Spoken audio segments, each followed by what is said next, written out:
Everyone, welcome to my mini blog. তো অনেকদিন ধরে বাড়িতে কিছু ফল রাখা ছিল, বাট সেগুলোকে আর কেটে খাওয়া হচ্ছিল না। সেই জন্য আজকে দুপুরবেলা খাওয়া দাওয়ার আগে আমি ঠিক করলাম যে এগুলোকে কেটে রাখা যাক। তো সেই জন্য সেগুলো এনে আমি ধুয়ে ভালো করে কেটে নিচ্ছিলাম, যাতে খাওয়া দাওয়ার পর টুক করে এনে খেতে পারি।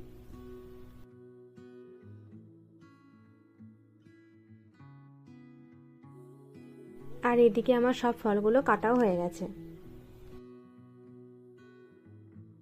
আর এই দেখো, বিকালবেলায় কারা এসেছে আমাদের বাড়িতে, স্বয়ং রাধা আর কৃষ্ণ। আমাদের এখানে ঝুলন যাত্রা চলছে, তো সেই জন্য পাড়ার বাচ্চারা রাধা আর কৃষ্ণ সেজে বেরিয়েছিল। আর সন্ধ্যের দিকে নিয়ে এসেছিলাম একটু ফুচকা। এই সন্ধ্যেবেলা হলে একটু ফুচকা, চাউমিন এইসব খেতে একটু কার না মন চায় বলো।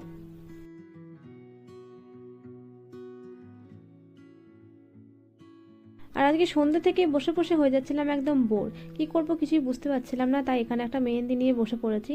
তো চলো আমি আমার মেহেন্দি পরি, আর আজকের ভিডিওটা এখানে শেষ করছি। টাটা।